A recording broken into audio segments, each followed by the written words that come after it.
Amanda sempre comandou os negócios da família com muita seriedade e não se conforma com a irresponsabilidade de seu pai. E o colar da minha mãe, pai? O que o senhor fez com ele? Perdeu no jogo outra vez? Uma bela mulher que desperta muitas paixões. Ah, Amanda, eu queria tanto que você aceitasse esse convite para jantar comigo, vai. Mas somente ao lado do misterioso Herculano Quintanilha, ela vai conhecer a força de um grande amor. Tô completamente apaixonada. Terça, dia 12, tem novidade na Globo. A estreia de O Astro, a sua novela das 11. Quem se senta no fundo de um poço para contemplar o céu, há de achá-lo pequeno. Durante esta semana, a série Sagrado busca entender o que a salvação significa para os diferentes credos. Por ser uma filosofia oriental, o budismo enxerga vários aspectos da cultura do Ocidente com estranhamento. Para os budistas, existe a noção de salvação? A salvação existe no budismo. Significa nós podemos acessar a natureza ilimitada, ultrapassarmos a estreiteza da nossa visão e podermos abarcar aquilo que a nossa natureza extraordinária, a nossa natureza divina nos permite ver. Também significa nós podermos viver em sociedade, viver em contato com a natureza, com as autoridades, de uma forma que nós chamamos de terra pura, de uma forma elevada e feliz. Se para os budistas todos que foram agraciados com a vida já estão salvos, que motivação os praticantes têm em manter uma vida ética, visando a evolução espiritual e a construção de uma sociedade melhor? De fato, todos nós temos a natureza divina, a natureza búdica, e nesse sentido estamos salvos. No entanto, imersos nos jogos artificiais que nós construímos nas nossas vidas, nós terminamos por gerar sofrimento, gerar ansiedade, e a liberação e o caminho espiritual é a superação dessa ansiedade, desse sofrimento, através da ampliação da nossa visão.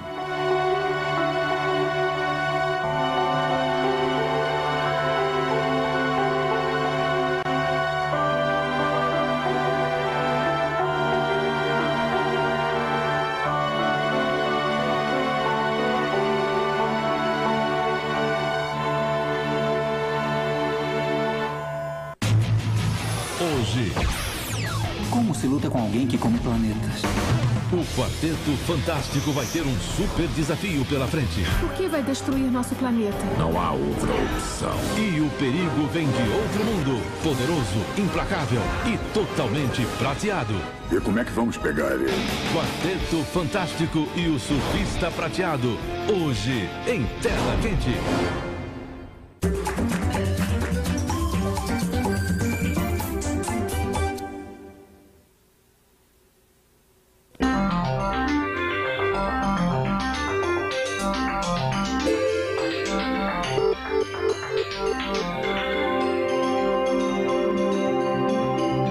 Atenção! Começa agora uma teleaula de elementos de máquinas do curso profissionalizante. Você vai assistir a teleaula de número 36. Bons estudos!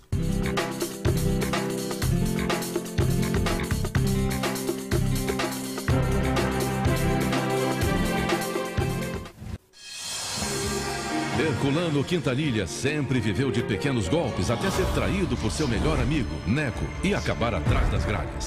Não é um lugar muito confortável, né? Mas a segurança é total. Na prisão, ele conheceu um homem misterioso que lhe ensinou os segredos da magia e do ilusionismo. Eu queria te agradecer por tudo. Não fosse por você, eu teria mofado aqui dentro. Agora, em liberdade, Herculano está encantando as pessoas com seus shows. E ele vai conhecer Amanda, a mulher que pode mudar o seu destino. Quando se trata de Herculano Quintanilha, não tenho a menor ideia do que faz ou não sentido. Terça, dia 12, tem novidade na Globo. A estreia de O Astro, a sua novela das 11.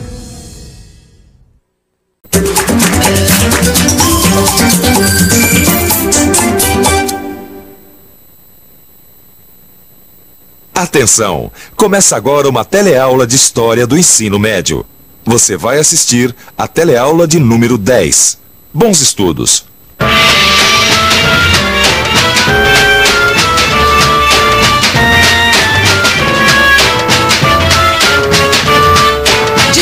altíssimo, milhares de lavradores sem terra, enorme desigualdade social e má distribuição de renda. Você sabe de onde é essa história? Essa história é do final da República em Roma e um dos temas desta teleaula. Nessa teleaula, você vai ver a crise da República Romana e o surgimento do Império. Vai também conhecer a grandeza e decadência da civilização de Roma.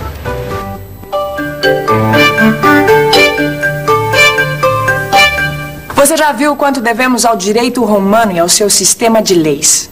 Mas no final da República em Roma, no século II a.C., as leis não protegiam os cidadãos igualmente.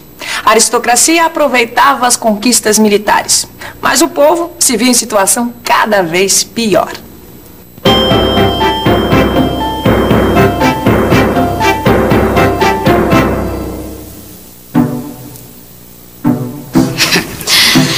Colega novo.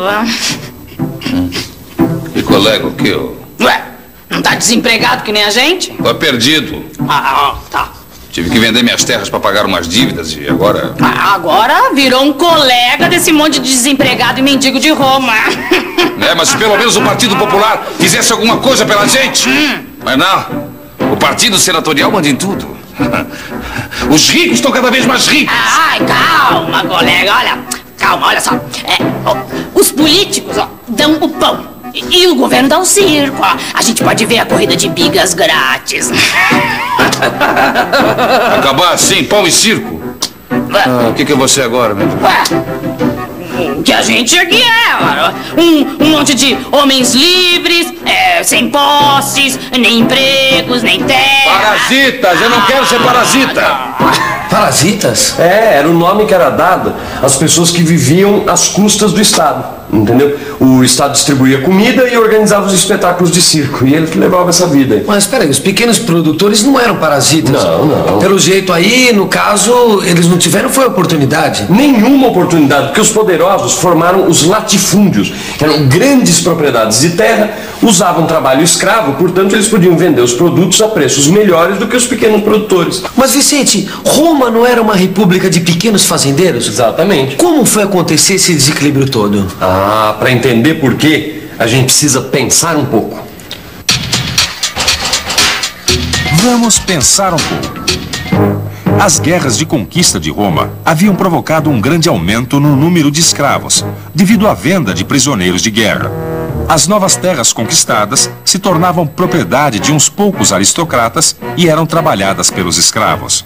Sem gastar com mão de obra, esses proprietários podiam produzir e vender seus produtos por um preço menor.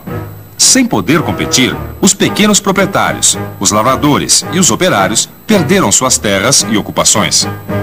O resultado dessas mudanças em Roma foi uma luta de classes. De um lado, a aristocracia rica, no Partido Senatorial. Do outro, os miseráveis, no Partido Popular. Os senadores trabalhavam para manter os privilégios dos ricos, mas tiveram que enfrentar os irmãos Graco. Tibério Graco se elegeu tribuno defendendo uma reforma agrária. 10 anos depois, Caio Graco retomava a luta defendendo uma lei que protegia os mais pobres e atacando os poderes do Senado. Nenhum dos irmãos Graco conseguiu realizar essas reformas. Acabaram mortos e seus seguidores foram massacrados. A violência acabou abrindo caminho para o surgimento das ditaduras militares. Em 121 a.C., Caio Graco é assassinado pelo Partido Senatorial. Em 107 a.C., Caio Mário é eleito cônsul. Mário era um militar, filho de camponeses, que fortaleceu sua posição no Partido Popular graças às vitórias nas guerras. Foi o primeiro a usar o exército que chefiava para se fortalecer politicamente. Os confrontos políticos continuaram até que o Partido Senatorial convocou o general Sila para conter os partidários de Mário. Em 88 a.C., começa a Guerra Civil. A luta dura 6 anos. Mário morre no conflito e Sila assume o poder. Massacra seus oponentes e institui leis repressivas. Em 72 a.C., os escravos de Roma se revoltaram. O escravo Espartacus, que lutava no circo como gladiador, comanda a revolta de 70.000 escravos, que são esmagados pelo general Pompeu. O general Pompeu, para governar sem depender do Senado, formou um triunvirato com 2 outros importantes personagens da vida em Roma. Triunvirato quer dizer governo dos 3 varões. O primeiro era Pompeu, o segundo, Crasso, o homem mais rico de Roma. E o terceiro era o general Júlio César. Júlio César exerceu todos os cargos públicos em Roma e foi também um defensor dos pobres. Além disso, Júlio César era um brilhante general. Conquistou toda a Gália, o que corresponde hoje aos territórios da França e da Bélgica. A conquista o tornou o homem mais poderoso de Roma. Sentindo-se ameaçado, Pompeu se alia ao partido senatorial e desafia Júlio César. Era a Segunda Guerra Civil. Em 48 a.C., os exércitos de Pompeu e Júlio César têm o confronto final na Tessália. Júlio César vence, persegue Pompeu até o Egito, lá encontra Cleópatra. Cleópatra, a rainha do Egito, torna-se amante de Júlio César. Ao voltar a Roma, ele torna-se ditador perpétuo. Júlio César abre a participação no Senado para representantes das províncias, reparte terras, funda colônias, realiza obras públicas e reorganiza a administração. E institui uma coisa que usamos até hoje. Oi, você sabe de onde veio o nosso calendário de 365 dias e um ano bissexto a cada 4 anos? Veio dos romanos. Se não me engano, do calendário juliano. Nosso calendário é uma herança de Júlio César. Ele o instituiu e por isso é chamado de calendário juliano. Aliás, o mês de julho é uma homenagem a Júlio César, que curiosamente ficou este período no poder, um único ano. A antiga aristocracia conspirou contra Júlio César e em 44 a.C. ele foi assassinado a punhaladas por um grupo chefiado por Cássio e por seu filho adotivo, Brutus. Até tu, Bruto. Dizem que foi isso que Júlio César falou ao ser assassinado. Mas acontece o seguinte, Gil. O seu herdeiro anunciado, que era sobrinho e neto dele, chamava-se Otávio. O que ele fez? Ele se juntou com seus antigos assessores, que eram Marco Antônio e o Lépido, e formaram o segundo triunvirato. Mas pelo jeito que a gente viu na história, esse negócio de triunvirato não deu muito certo não. Três governando... Não deu certo mesmo. Para começar, um deles, que foi o Lépido, renunciou à sua parte no poder. E o outro, Marco Antônio, se casou com a Cleópatra, que era a rainha do Egito. Ah, de novo essa tal de Cleópatra? Ela mesmo. E que ela não tinha sido amante do Júlio César? Exatamente. Inclusive ela tinha a fama de ser a mulher mais bonita do mundo. Não sei se era ou não, é isso que diz a história. Agora, com certeza, com esse casamento, o que ela estava querendo? Assegurar para o Egito uma posição melhor dentro do Império de Roma. Mas e daí? E daí que Roma viu que essa é uma boa oportunidade para se livrar do Marco Antônio. Então o que Otávio fez? Declarou guerra ao Egito. Otávio venceu a guerra, derrotando a frota egípcia em 31 a.C. Marco Antônio se matou e Cleópatra se deixou picar por uma víbora. O Egito passou a ser uma província romana e Otávio não tinha mais ninguém à sua frente. A vitória de Otávio inaugurou o período mais próspero de Roma. E Otávio foi sagrado imperador, ou o general vitorioso. E ainda recebeu o título de Augusto, ou o consagrado. Em 27 a.C., Otávio obtém o título de Augusto. Começa uma nova fase na história de Roma, em que todo o poder fica nas mãos de um único homem. Começa o Império, que dura 500 anos, período em que Roma atinge o seu apogeu. As conquistas territoriais atingem o máximo. A literatura tem criações geniais de Horácio, Virgílio e Ovídio. Sêneca se destaca na filosofia. Na medicina, Celso escreve um manual de cirurgia que incluía técnicas de extração das amígdalas, operações de catarata e cirurgia plástica. Nas artes, imitavam os gregos. Mas a grande marca romana foi a arquitetura. Olha, Vicente, olha como era a cidade antigamente. Se bem que os cristãos não deviam gostar muito de Roma Imperial, hein? Bom, também do jeito que eles eram perseguidos, não podiam gostar mesmo, né? Sabe o que eu acho estranho, Vicente? É o seguinte, os romanos, eles tinham uma tradição de serem respeitadores das religiões. Por que perseguiram justamente os cristãos? Olha, Gil, o cristianismo chegou em Roma mais ou menos uns 30 anos depois da morte de Cristo, né? E durante algum tempo, os cristãos tinham que usar as catacumbas, que nós estamos vendo aqui, para se encontrarem, porque eles eram perseguidos por alguns imperadores. Os cristãos eram perseguidos porque se recusavam a adorar o imperador, a participar das solenidades e a prestar serviço militar. E eles chegaram a ser jogados às feras no Coliseu como diversão pública, não é isso?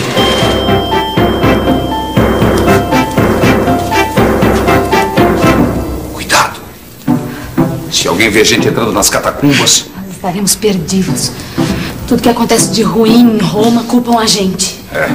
Até de incendiar a cidade nós já fomos acusados. O pior é que a nossa reunião hoje será menor. Sabe que ontem pegaram vários dos nossos. Ok, e agora? Agora provavelmente serão jogados às feras no próximo espetáculo do Coliseu. Já posso até ver aquela multidão de mais de 50 mil pessoas achando divertido ver os cristãos jogados aos leões. O Coliseu era uma arena construída no centro de Roma pelo imperador Vespasiano em 69. Lá aconteciam espetáculos sangrentos, entre eles a luta de gladiadores. Gladiadores eram escravos que tinham que lutar até a morte. Mas, para outros habitantes do Império Romano, a vida podia ser bem mais amena. Uma cidade dessa época foi preservada quase que inteiramente. Querido amigo, eu estou em Pompeia. É como se eu tivesse entrado no túnel do tempo. Tempo que parou no ano 79, quando a erupção do vulcão Vesúvio preservou a vida como ela era, numa cidade próspera do Império Romano. O mercado, os cartazes dos candidatos às eleições, os mosaicos das casas dos ricos, as ruas calçadas, as termas. Que cenário! O Império Romano também teve outras características. O escritor romano Petrônio retratou o desregramento da sociedade no Império com a obra Satiricon. Prostituição, clientelismo, ostentação e luxo em demasia dos ricos marcaram a vida social em Roma. Em 235, a anarquia militar marca o início da decadência do Império, que acontece depois de 200 anos de paz, a chamada Pax Romana. Pouco tempo depois do imperador Diocleciano ter implantado um regime absolutista nos moldes orientais. Anarquia militar, guerras, miséria, burocracia, uma corte de parasitas, crise no comércio e na indústria, a peste trazida pelos soldados que voltavam do Oriente, ameaça de invasões de tribos bárbaras. A insegurança leva os romanos a darem atenção aos que pregavam a salvação pessoal. E o cristianismo acaba por triunfar. Em 313, o imperador Constantino dá liberdade ao culto cristão. Em 330, o cristianismo torna-se religião oficial. Mas, Vicente, a essa altura o Império já estava sendo invadido? Estava sendo invadido pelos bárbaros. Tinham tribos asiáticas como os hunos e germânicas como os visigodos, os vândalos, que já estavam invadindo e saqueando o Império. E foi aí que o Império Romano do Ocidente desmoronou. Em 476, um chefe bárbaro se proclama rei de Roma. O fim da glória romana é devido em parte ao imperialismo, ao custo de manter uma máquina militar tão grande, à corrupção política e ao desmantelamento do comércio. No final, a inflação era tanta que o dinheiro praticamente sumiu de circulação, já que não valia mais nada. As cidades estavam cheias de miseráveis, enquanto os grandes proprietários se entrincheiravam com seus escravos em suas propriedades. Uma história que vale a pena revisar. E atenção, se liga aí que é hora da revisão. Na teleaula de hoje, você viu que as desigualdades sociais provocaram uma crise na República Romana, o que levou mais de uma vez à Guerra Civil, e que o Partido Senatorial impedia reformas propostas pelo Partido Popular. Viu que o general Júlio César vence seus oponentes e implanta reformas populares, e que é assassinado por membros da aristocracia. Aprendeu que seu sucessor dá início ao Império, que dura 500 anos, e que nesse período Roma atinge o auge. Viu também que o Império Romano cai devido a seus vícios internos e às invasões dos povos bárbaros. A parte oriental do Império Romano duraria 1000 anos. Na parte ocidental, as cidades perdem totalmente a sua importância. O comércio se reduz ao mínimo e a economia torna-se essencialmente agrícola e fechada. Mas isso já é assunto para outra teleaula. Até lá! Hoje no Mais Você. Na culinária, o que tem, Rô? Um enroladinho primavera que você não precisa fazer a massa. Meu Deus! Incrível! Ai, a segunda semana do Superchef com surpresas tem a prova qual mesmo? Desafio da imunidade, café da manhã, olha só. Sabe fazer café da manhã? Isso é legal. E logo depois... Uma gincana para testar os seus conhecimentos sobre saúde. Tá todo mundo ligado nas dicas do bem-estar. Duvida? Informação útil, qualidade de vida e muita diversão. A gente se encontra daqui a pouco, hein? Depois do Mais Você. Até já, hein?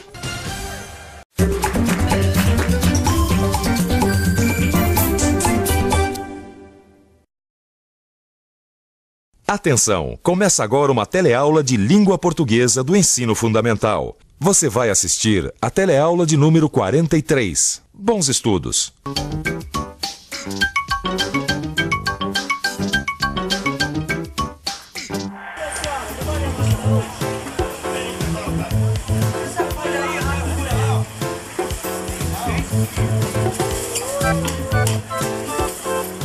Sempre que se fala em feira livre, o que vem na cabeça da gente é uma grande bagunça. Barracas, gente pra cima e pra baixo, gritaria. Mas reparando bem, uma feira é um lugar bastante organizado. Tudo aqui tem seu lugar. As frutas, os legumes, os peixes, as roupas. E cada barraca também é bastante organizada. Olha só essa aqui. Na teleaula de hoje, nós vamos continuar a falar sobre como a organização é bastante importante na nossa vida. E além disso, nós vamos ver as palavras que podem ser trocadas por outras sem prejudicar o entendimento. E palavras que servem para dizer tudo o que a gente quer. Como os estudiosos organizaram a língua para facilitar o aprendizado. E também como escrever pode facilitar uma série de tarefas do dia a dia. Agora vamos ver como funciona a vida de uma pessoa bastante organizada.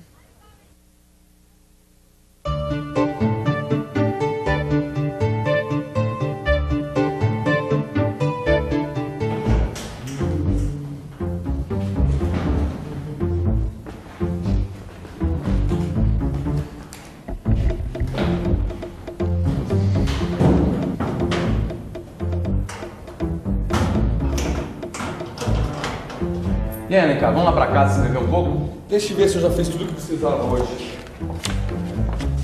Banco, pegar a vale de refeição, telefonar pra minha mãe. Tudo bem, tô livre essa noite, vamos nessa. Você já tem alguma ideia de como continuar a nossa história? Você acaba de me dar uma ideia.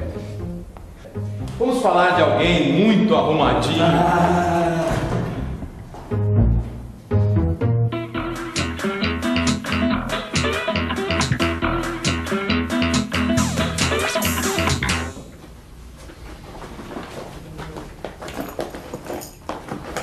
Tá pensando uma coisa.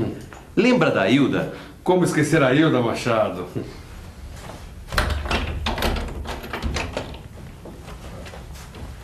A Hilda, dona de casa, mãe e trabalhadora, saiu cansada do serviço. Resolveu passar na mercearia Itabira do seu Zé e fazer compras para o jantar. Chegou em casa, discutiu com o filho mais velho, Ronaldo, fez comida, ajudada pelos outros 3 filhos, e jantou. Agora volta um pouco. Pode parar aí. O seu Zé da mercearia Itabira? Isso. Por que a mercearia do seu Zé é a preferida da Hilda? Só porque o homem é simpático? Para te responder, eu precisaria saber mais do seu Zé. Então vamos saber mais do seu Zé. Que tal se a gente começasse a história de hoje na mercearia Itabira? Feito. São 6 horas da manhã. Seu Zé acordou bem disposto. Bom dia, bicharada! Todo mundo lá pra fora pra tomar um solzinho. Menos você, meu xodó, que vai ficar empoleirado desse lado, tagarelando como de costume.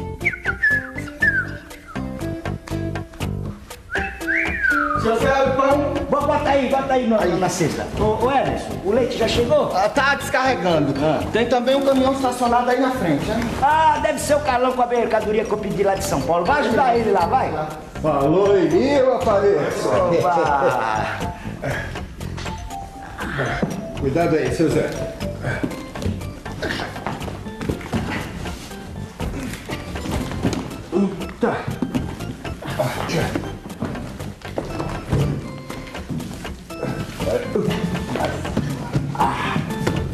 Como é que vai essa força, seu? E aí, o que é isso, Desculpa, gente? Carlão, esse louro de vez em quando apronta. Que bicho bravo, sou. Bravo nada, só parece. Ô, bichinho danado, quase me machuca. Vamos dar uma paradinha aqui, Alencar. O que foi? Eu tava pensando numa palavra aqui que o seu Zé usou. Menos você, meu xodó, que vai ficar empoleirado desse lado, tagarelando como de costume. Não me diga que você quer procurar xodó no dicionário. Não, eu sei que todo mundo conhece. A gente usa bastante, mas o que é mesmo xodó? O que é um xodó? Xodó é uma coisa que a gente gosta, ama muito, né? É um chamego, né? Tem carinho por aquilo. Xodó é uma coisa gostosa. Você tem um xodó? Ah, sim, né? Xodó é minha mulher. Tenho. Qual que é o seu xodó? Minha sobrinha. Ou como tenho. Quais são os seus xodós? Minha menininha, minha filha, minha mulher. Você pode ver quem que era, por favor, Alencar? É o seu xodó, Machado. Mas o que foi? Ficou uma fera só por causa do xodó? Não, é que eu fui no supermercado. Na hora de passar no caixa, eu separei tudo direitinho. Só que o empacotador misturou todas as minhas compras. Resultado, 2 pés de alface ficaram amassados debaixo de um coco seco e eu esqueci a farinha em cima do balcão. Onde é que a gente estava mesmo, Alencar? O louro bicou o Carlão, ele tirou a mão e disse: ah, bichinho danado, quase me machuca. Ei, bichinho danado, quase me machuca. Deixa eu ver, Não, foi nada não, seu Zé. Foi nada não, deixa pra lá. Bom, agora vamos conferir as mercadorias. Eu vou falando os produtos, o senhor vai conferindo aí, tá bom? Tá.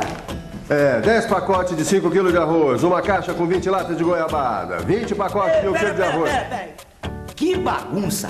Essa lista aí tá mal organizada, assim não dá pra conferir. Calma, seu Zé, vamos continuar, vai. Uma caixa de 40 latas de massa de tomate, 2 caixas com 20 caixas de sabão em pó, uma caixa com 12 garrafas de vinho tinto, uma caixa com 20 embalagens de sabão em barra.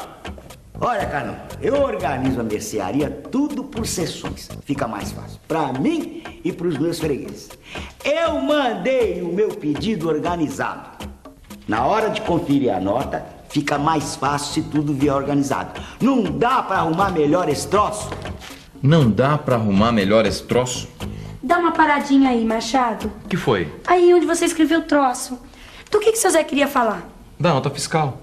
Ele quis dizer que aquilo nem parecia uma nota, era um troço qualquer. O que quer mesmo dizer troço?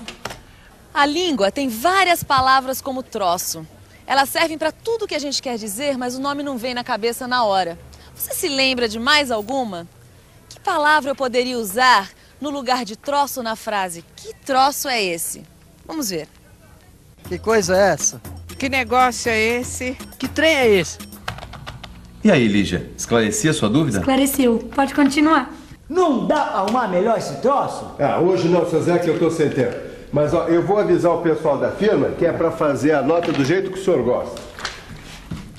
Tá bem. Dessa vez, eu perdoo.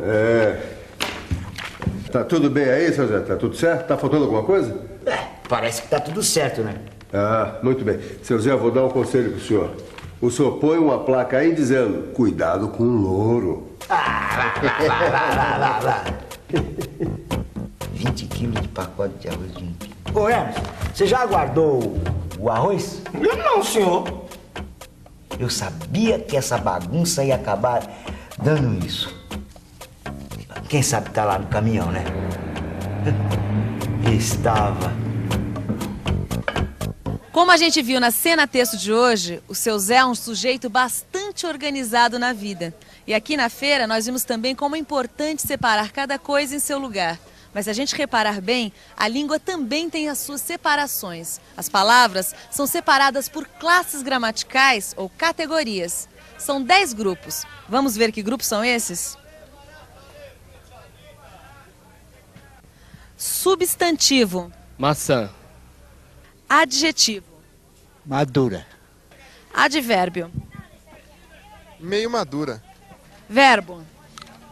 Morder. Artigo. A maçã. Numeral. 4 maçãs. Preposição. Banca de maçãs. Conjunção. Maçãs e bananas. Interjeição. Oba! Se você reler o seu livro, vai ver que nós já estudamos 3 dessas categorias. Quais foram elas? Vamos pensar um pouco? Vamos pensar um pouco. Deixa eu ver. Barracas, frutas, verduras são os nomes das coisas. Portanto, são substantivos. O bichinho danado quase me machuca. A palavra danado está modificando o substantivo bichinho. Então, é um adjetivo. Vamos falar de alguém muito arrumadinho. A palavra muito está modificando o adjetivo arrumadinho. Então, ela é um advérbio. Então é isso. As classes de palavras que eu já vi no telecurso foram os substantivos, os adjetivos e os advérbios. No livro do telecurso tem um exercício de reescritura sobre isso. Tente fazer. Às vezes, fazer listas como o Alencar no início da teleaula ajuda muito. Se eu tivesse feito uma lista para conferir, não teria esquecido a farinha no supermercado. Agora vamos ver como o Alencar se organiza.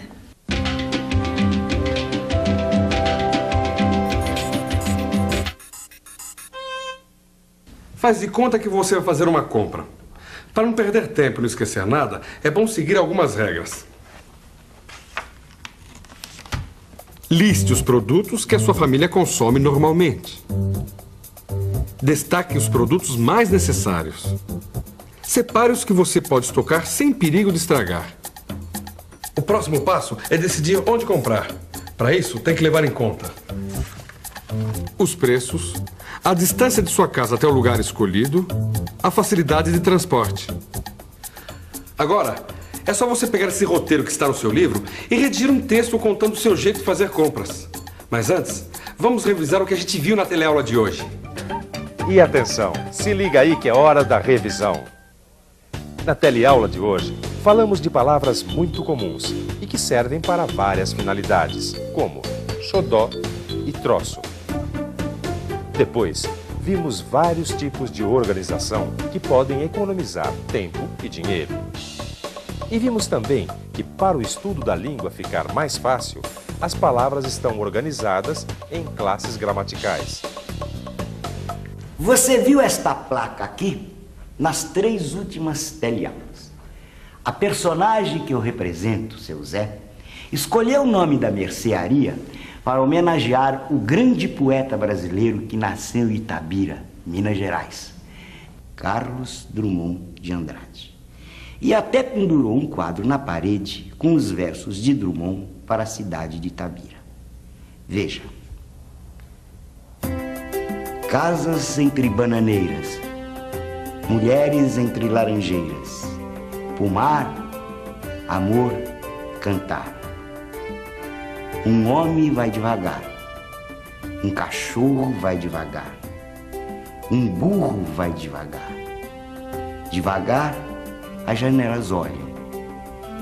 Eita vida besta, meu Deus!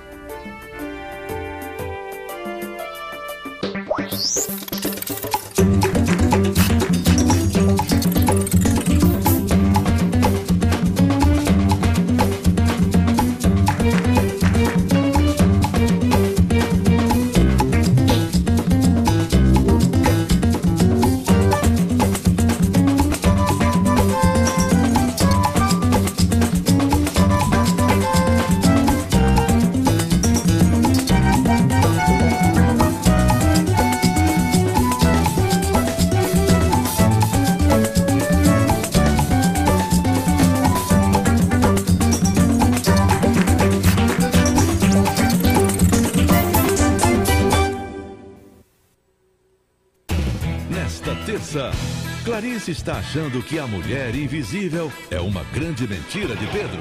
Você só inventou a Amanda para fugir do meu lado chato e sem graça. Agora o cara vai ter que encontrar um jeito de provar que Amanda existe. Leva as 2 numa mãe de santo. Amanda não é um encosto. Leva numa mesa espírita. Ela não morreu. Nesta terça, depois de Tapas e Beijos. Amanda não existe! Eu existo sim! Amanda existe sim! Tem o último episódio da temporada de A Mulher Invisível. E dia 12, estreia a sua novela das 11, O Astro.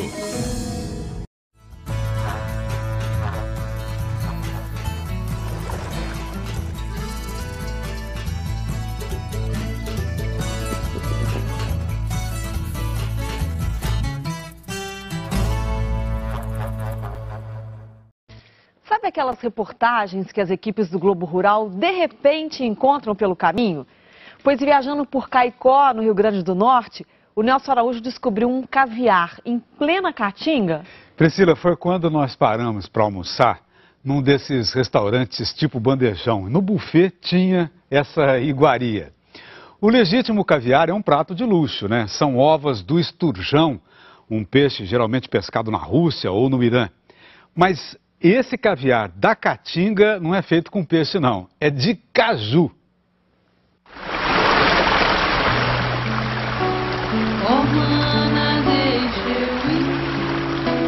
Oh, mana, eu vou só. Oh, mana, deixa eu ir para o sertão do Caicó. Esta é a Caicó, do folclore recolhido por Vila Lobos para uma de suas famosas baquianas e depois cantada por inúmeros intérpretes brasileiros. Fundada há mais de 200 anos e hoje com 70 mil habitantes, Caicó fica no sul do Rio Grande do Norte, parte conhecida como região do Seridó. Não se tem certeza histórica se a cantiga tem raízes aqui ou se foi simplesmente a rima feliz encontrada por algum distante compositor anônimo. Mas, pelo charme de suas igrejas e do casario, pelo relevo suave das colinas ao redor, as águas convidativas dos açudes ao longo do rio Seridó, pela hospitalidade, Caicó é mesmo daqueles lugares para onde se queira ir, principalmente se você aprecia comida regional. Da produção artesanal, dois orgulhos daqui enchem nossos olhos. O saboroso queijo, em sua versão de coalho ou de manteiga, e a incomparável carne de sol. Se convidado para um almoço, não hesite em aceitar. Entrar num restaurante como este, cujo serviço é o trivial, você se serve, pode ser uma agradável experiência de degustação. O normal do cardápio aqui é iguaria em outros lugares. Tem arroz de leite, carne de sol na nata, bacalhau com batata doce, geleia de cupuaçu. Mas veja estes dois pratos, dois petiscos, na verdade, que a Sueneide Oliveira e o Tarciso Melo estão saboreando. É o caviar de caju e o caju metido à besta. Muito bom. Uma delícia. Maravilhoso. O autor dessas provocações é um cozinheiro de Caicó, Sandro Medeiros, que trabalha com a mulher Rosineide e as filhas Ana Carolina e Ana Clara. Ele se descobriu com um talento que faz a diferença nos cardápios que prepara. É a capacidade de harmonizar ingredientes regionais com receitas internacionais, especialmente as de origem francesa. É o rústico com requinte, como, por exemplo, dar finesse ao gosto bruto, porém único, do caju. A gente conseguiu fazer pensando no seguinte, empanar o caju, né, e tirar o gosto que ele trava do caju. Foi onde a gente teve uma maior dificuldade. Sandro conta que ele e Rosineide passam horas, dias, semanas testando combinações. Muitas vezes dão em nada. Tentaram o caju com carne, porém... Não funcionou com carne. E caju com queijo também não dá muito certo, não? Não, na nossa experiência não deu muito certo, não. Deu não. A atração pelo caju é óbvia. Fruto nativo, abundante no Nordeste, rico em vitamina C, vitamina A, sais minerais, fonte de proteínas e gordura, porém pouco aproveitado. Quer dizer, aproveita-se a castanha, mas a polpa, fora a produção de suco, quase sempre é desprezada. Quando usada, o mais comum é em pratos doces, compotas. Não tinha nada assim que a gente conhecesse sobre caju salgado. Então veio a ideia nesse sentido. Da alquimia do ensaio e erro é que surgiram o caviar de caju e o caju metido à besta, cujas receitas o Sandro gentilmente agora vai nos revelar. Bem, antes de começar a aprender a receita dessas duas novas iguarias da Caatinga, eu gostaria de falar um pouquinho sobre a história do Sandro Medeiros, que é mais conhecido como Sandro Brilhante, porque é filho de Noé Brilhante, que por sua vez era parente de Jesuíno Brilhante. Segundo alguns historiadores, o primeiro chefe de cangaço no Rio Grande do Norte no fim do século XIX.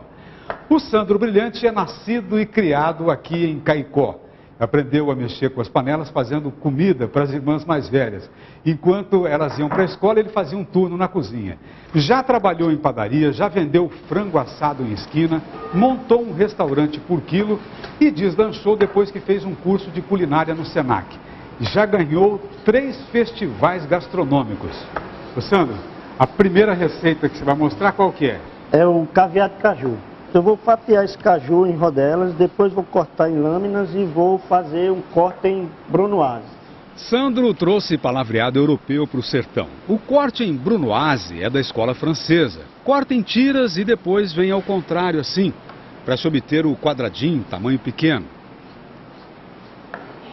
Além do caju, estão na lista dos ingredientes tomate, 2 dentes de alho, meia cebola roxa, meio pimentão, meio vidro pequeno de alcaparras, 10 azeitonas verdes, 5 colheres de sopa de shoyu e outras 5 de vinagre balsâmico. Vou fazer um corte em haste.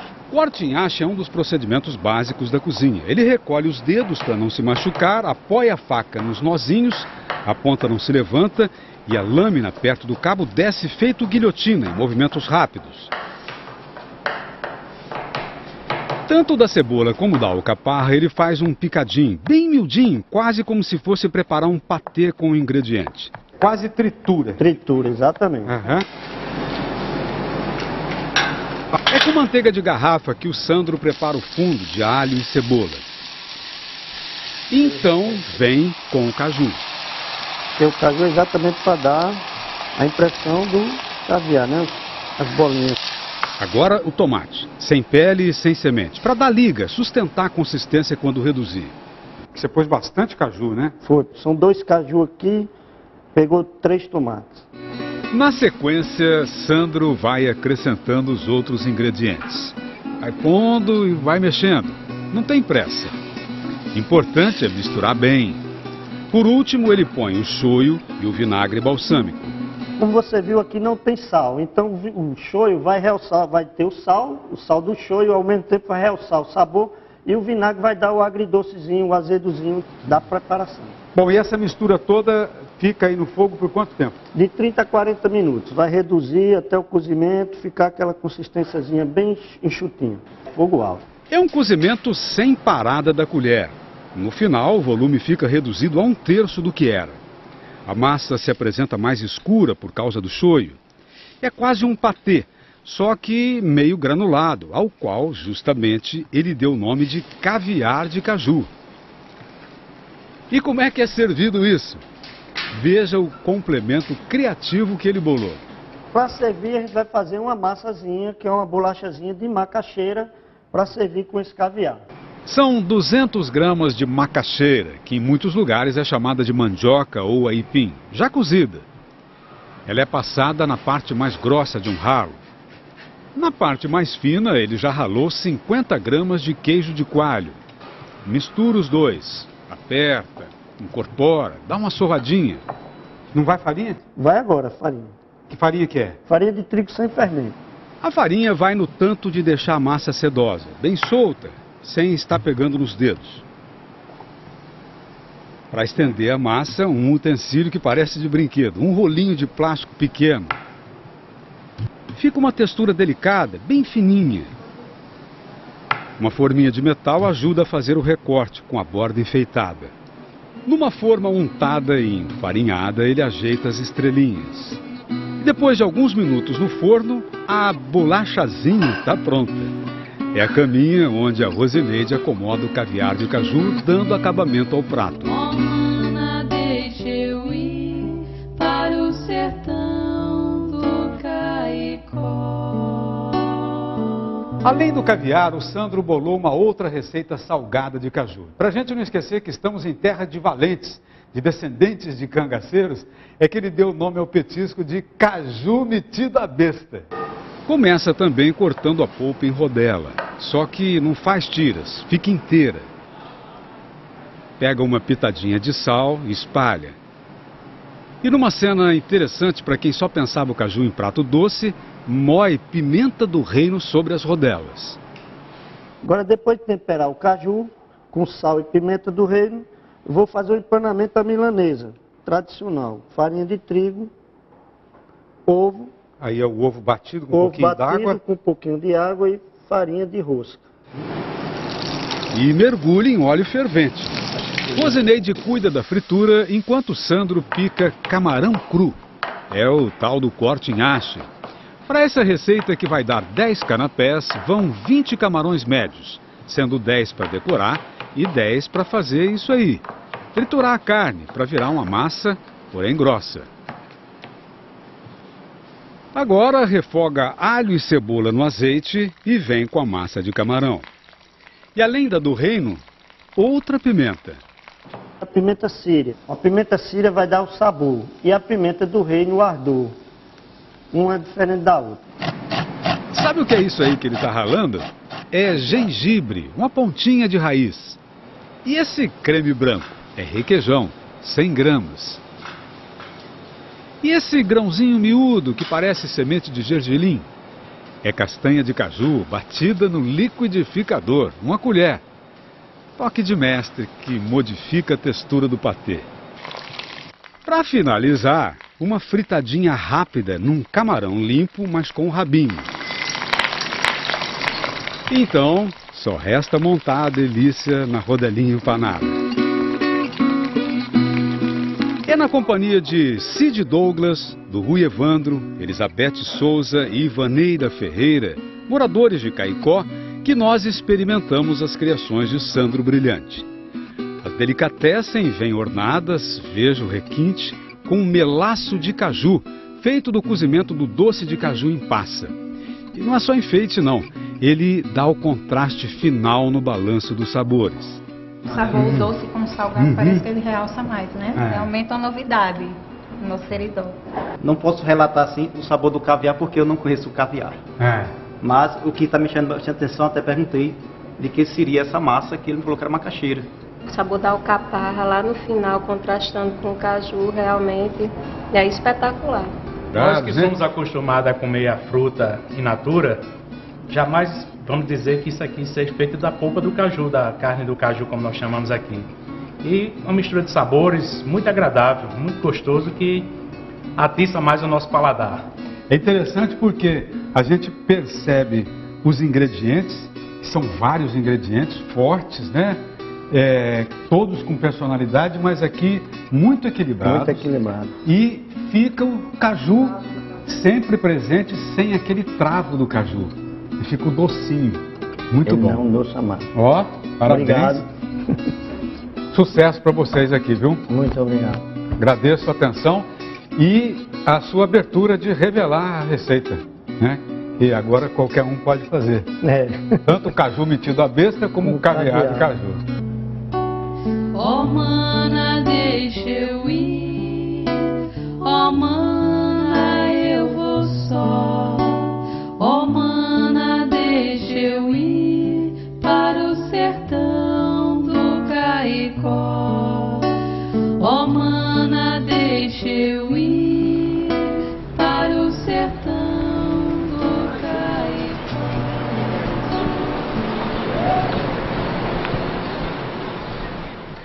Que legal, Nelson, valorizar, assim, a polpa, que muitas vezes é jogada fora, né? Pois é, Priscila, eu sempre ouvi falar em carne de caju, agora tá aí. A polpa transformada em delícia gourmet salgada.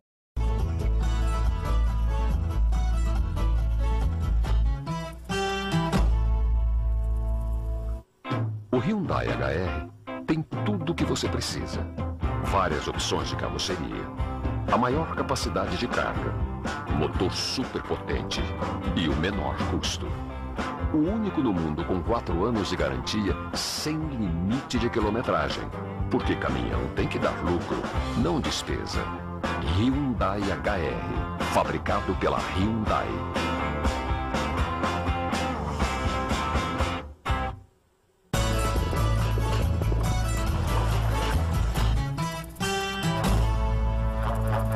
Vamos à segunda parte da nossa reportagem sobre o Cerrado do Piauí. Você vai conhecer agora a aventura de uma família que deixou o Rio Grande do Sul para plantar soja e milho na região. Hoje ela colhe toneladas de grãos onde até há poucos anos não se produzia quase nada. Esta vilinha, chamada Nova Santa Rosa, foi um dos primeiros núcleos de colonização agrícola da região. É um distrito do município de Uruçuí, fundado no meio do Cerrado do Piauí pela Cotri Rosa, cooperativa do Rio Grande do Sul. A cooperativa comprou 110 mil hectares, separou a área da reserva legal e dividiu 40 mil hectares entre 110 famílias de colonos gaúchos. O nome do lugar tem a ver com a origem deles, o município de Santa Rosa, que fica na região das Missões, no Rio Grande do Sul, a cerca de 3.200 quilômetros daqui. Em Nova Santa Rosa, tudo se conta por unidade. Aqui só tem uma igreja, uma padaria, que também é a única pizzaria, uma farmácia, uma escola de primeiro grau, um posto de saúde e acaba de ganhar também uma boutique, a Stephanie. No momento, a vila está quase deserta. O motivo a gente vê do alto da torre do único armazém de grãos do lugar. É época de colheita e todos estão no campo pilotando colheitadeiras, carretas e tratores. Se tudo correr bem, os produtores daqui vão colher este ano perto de 200 mil toneladas de grãos. Seu Arnildo Schroeder é um dos fundadores de Nova Santa Rosa. Ele está entrando na casa dos 60 anos. É descendente de alemães que imigraram para o sul do Brasil no século XIX. A mudança da família dele para o Piauí aconteceu há 12 anos. Ele diz que a produtividade da soja é igual à do Rio Grande do Sul. A surpresa é o milho, que aqui produz muito mais. Nós fechamos a média de 163 sacos por hectare nesse último ano. Comparar como a gente produzia lá no sul, o máximo que consegui de produzir líquido e seco lá, uma vez foi 92 sacos por hectare, né? Então... Está bem melhor aqui, né? É. Agora, as notícias que o senhor tinha antigamente do Nordeste não eram essas, não, né? Não. Quais são as notícias que chegavam lá? Lá no Sul só se escutava de miséria, de seca e outra coisa não tinha no Nordeste. No Rio Grande do Sul, ele plantava soja e criava gado de leite. Mas a terra era pouca e a renda não dava para o sustento dele, da mulher e mais 4 filhos. Por isso, assim que ficou sabendo do potencial do Cerrado do Piauí e do preço baixo das terras, despachou o filho Sávio para conhecer o lugar. Na verdade, quem veio foi eu e meu cunhado Martin, né? A gente veio conhecer aqui, voltou para o sul, passou para o restante da família, né? E a gente decidiu daí adquirir a área aqui, já pensando numa grande extensão de área para plantar, né? Em menos de um ano, a decisão estava tomada. Seu Arnildo vendeu 30 hectares de suas terras e deu o dinheiro para o filho comprar uma fazenda de 1.200 hectares aqui no Piauí. Mas aí entrou em cena a mulher dele, Dona Glaci. Quando o filho decidiu que ia mudar mesmo, qual foi a reação da senhora? Lágrimas. Chorou muito, é? Muito, muito. Até que um dia eu falei para o meu esposo, vamos encarar a verdade e vamos, que nós queremos ir também, né? Aí a senhora falou, vamos todo mundo junto. Bom, aí comecemos a vender as vacas e tudo, né? Agora, o senhor foi bastante corajoso, né, em trazer a família toda de vez para cá, sem conhecer o lugar, né? Foi muita coragem sua, né? Na verdade eu nem vim olhar as terras para comprar ela. A aventura da família Schroeder de Santa Rosa até o Cerrado do Piauí foi toda documentada por eles, com uma pequena câmera. Aqui se vê a casa onde moravam no Rio Grande do Sul e a família carregando a mudança. Essas madeiras iriam servir depois para erguer o barraco no Piauí. A partida deles se deu no dia 10 de março de 1999. Os 3.200 quilômetros que separam Santa Rosa, no Rio Grande do Sul, de Uruçuí, no Piauí, foram feitos em 5 dias de viagem. Eles chegaram aqui debaixo de chuva. A gente saiu de Bom Jesus, que é a cidade mais próxima, né? Nós saímos de lá na parte da manhã, aí na estrada a carreta atolou e ela acabou chegando aqui, era meia-noite já. Nesse local aqui? É, exatamente aqui. Aqui a gente, no outro dia, daí a gente descarregou a mudança bem aqui assim. A gente montou o primeiro baraco, né? Para se instalar, porque não tinha nada, além de cerrado. Fizeram de lona. Madeira e lona. É, madeira e lona. É madeira que a gente trouxe pronta do sul já, pensando em construir a casa, né? Daí, para ser mais rápido, a gente fez primeiro um baraco e daí iniciou a construção da primeira casa. E parece que chovia muito também, né? Chovia na época, que era meados de março, né? E aí não bateu um certo arrependimento, não? Não. Foi muito sofrido, porque a gente saiu de um lugar que tinha tudo, né? Que a gente nem dava mais muito valor e chegou aqui, nada. Apesar das dificuldades, nas imagens feitas por eles, Dona Glaci estava sempre animada. Achava graça do chuveiro improvisado pelos homens. E para levantar o astral da filha Geisa, ela organizou uma festinha. Eles completavam 10 dias de acampamento. E ela fazia 15 anos. De todos da família, Geisa era menos animada com a mudança para o Piauí. Mas o que ela não podia imaginar é que aqui realizaria seu maior sonho. 2 anos depois, o namoro dela com Wilson Marcolin, um outro gaúcho que veio tentar a vida no Piauí, acabou em casamento, com cerimônia e festinha para os amigos.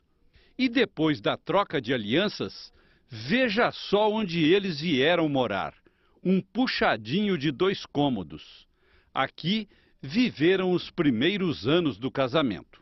E a casinha era bem simples, como a gente pode ver aí na foto, né? Bem simples. Quando chovia, chovia mais dentro que fora. Mas assim, a maior dificuldade era a água, né? A gente não tinha água aqui.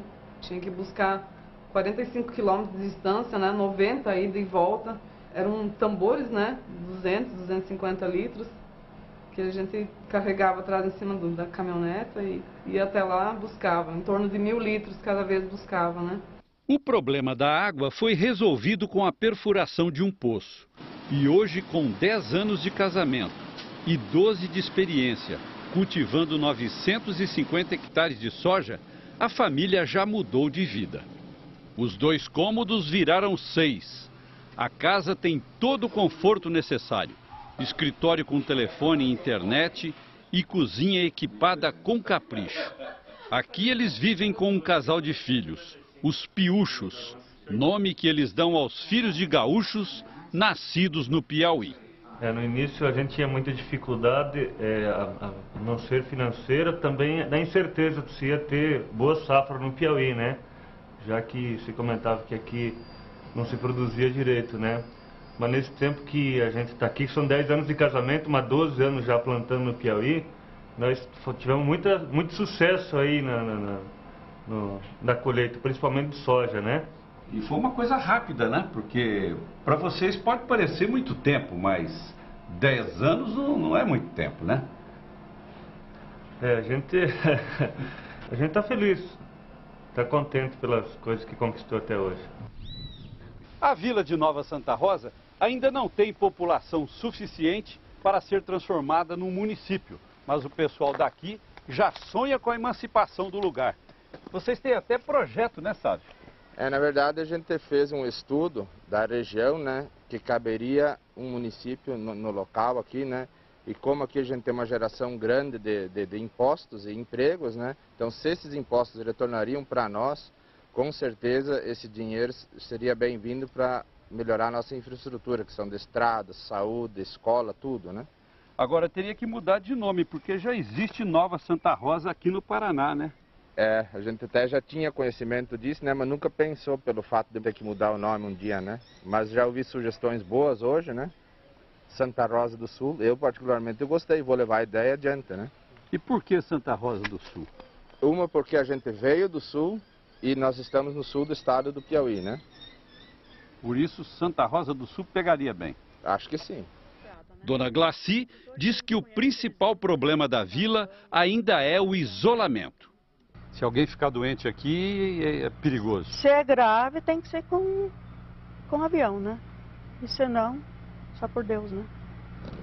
Para chegar até Teresina, onde ficam os melhores hospitais da região, são mais de 600 quilômetros. O primeiro trecho da viagem é feito pela Transcerrado, essa estrada de terra, também usada no escoamento da safra. O pior trecho são 17 quilômetros de serra, onde os acidentes são frequentes e falta manutenção. Mas seu Arnildo nem pensa em desistir. Aqui é o lugar que escolheu para viver com os filhos e netos da 7ª geração dos Schroeder, que um dia saíram do norte da Alemanha para viver no sul do Brasil e que agora refazem a vida no Cerrado do Piauí. Eu, quando vim para cá, cheguei aqui, gostei daqui, eu logo falei assim, dos que chegou aqui, eu digo, o último que vai ser ir embora daqui vai ser eu.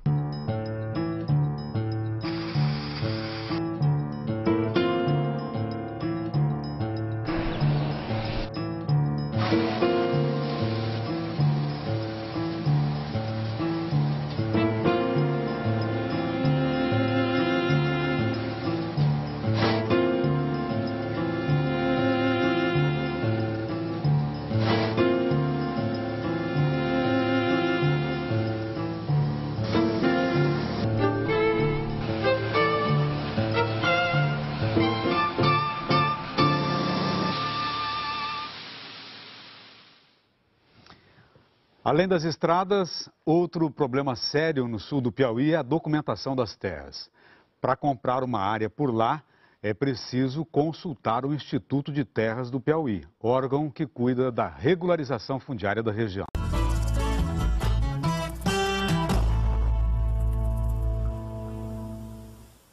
Globo Rural. Oferecimento Hyundai HR com 4 anos de garantia. E Banco do Brasil, parceiro em todos os momentos. Herculano Quintanilha sempre viveu de pequenos golpes até ser traído por seu melhor amigo, Neco, e acabar atrás das gralhas. Não é um lugar muito confortável, né? Mas a segurança é total. Na prisão, ele conheceu um homem misterioso que lhe ensinou os segredos da magia e do ilusionismo. Eu queria te agradecer por tudo. Não fosse por você, eu teria mofado aqui dentro. Agora, em liberdade, Herculano está encantando as pessoas com seus shows. E ele vai conhecer Amanda, a mulher que pode mudar o seu destino. Quando se trata de Herculano Quintanilha, não tenho a menor ideia do que faz ou não sentido. Terça, dia 12, tem novidade na Globo. A estreia de O Astro, a sua novela das 11.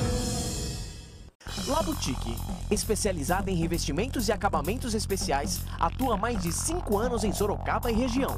Com uma grande variedade de materiais de excelente qualidade, acompanha as tendências da arquitetura e decoração, oferecendo soluções criativas para cada projeto. Atendimento 100% personalizado, diferencia-se pela qualidade, agilidade e ótimos preços. Deixe sua casa muito mais bonita com a La Boutique. Avenida Juscelino Kubitschek, número 34. Telefone 3327-9267. Sexo é vida. Beije mais, viva mais, ame mais. O Boston Medical Group tem 10 anos no Brasil tratando homens com dificuldades de ereção e ejaculação precoce. Marque uma consulta e surpreenda a sua parceira. Quando chover muito, evite áreas que já sofreram deslizamentos antes. Se possível, vá para a casa de parentes. Separe seus documentos num saco plástico caso precise sair rápido. Fique atento a rachaduras no terreno ou na estrutura da casa. Portas e janelas empenadas, assim como árvores e postes inclinados, também podem ser sinal de que o solo está cedendo. Nestes casos, saia imediatamente e avise a Defesa Civil. Cidadania. A gente se liga em você. Com a Telecena de Paz, tem prêmios para toda a família. Tem casa, carro, milhares de prêmios em dinheiro e salários extras de R$3.000 por mês durante um ano. E mais de 1 milhão em prêmios na última semana. Telecena de Paz. Compre já a sua. Nesta segunda, 15 para as 2 da tarde, fique ligado no Vídeo Show. Logo depois, vale a pena ver de novo as emoções de O Clone. A sessão da tarde pega uma carona nas divertidas aventuras de Herbie, meu Fusca turbinado. E logo depois, tem os agitos da galera de Malhação.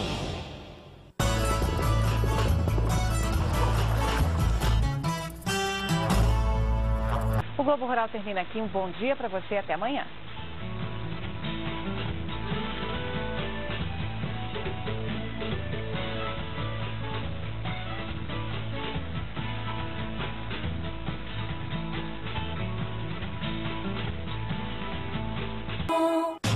Hoje, o Quarteto Fantástico tem um desafio do outro mundo pela frente. Uma gigantesca força intergaláctica está prestes a destruir o planeta em menos de 24 horas. Esqueci alguma coisa? Quarteto Fantástico e o Surfista Prateado. Hoje, em Tela Quente. Bom dia, São Paulo. Oferecimento Itaú. Centralize aqui todos os pagamentos da sua empresa. A pista sentido bairro da Avenida Washington Luiz está totalmente interditada na saída para a Avenida Vicente Raul, na zona sul de São Paulo. Operários tentam retirar uma super carreta que invadiu um buffet.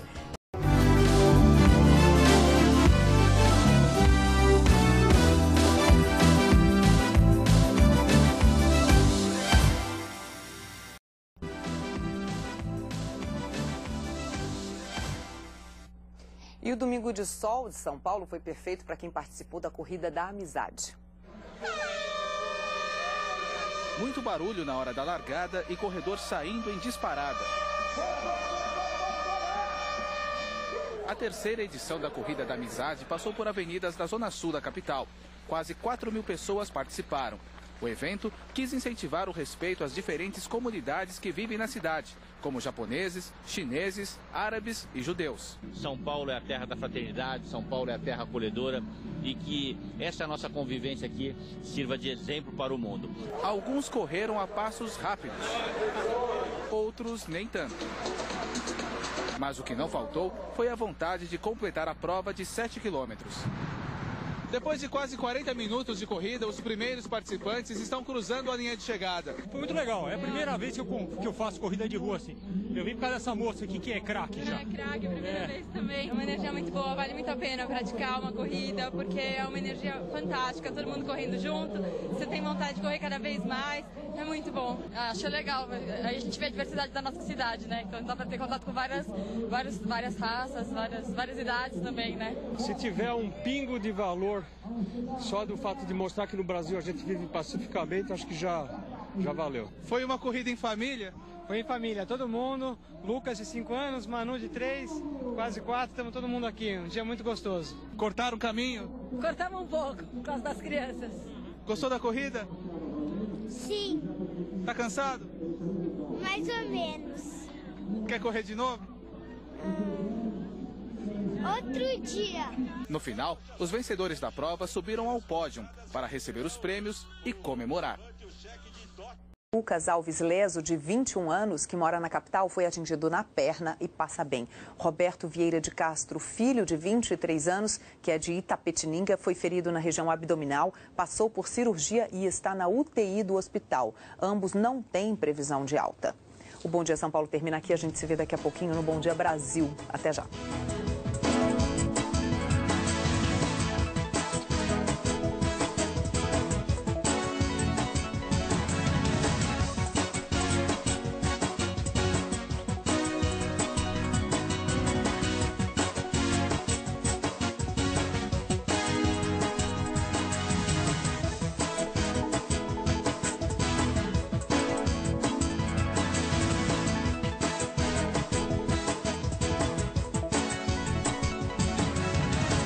Bom dia, São Paulo. Oferecimento Itaú. Centralize aqui todos os pagamentos da sua empresa.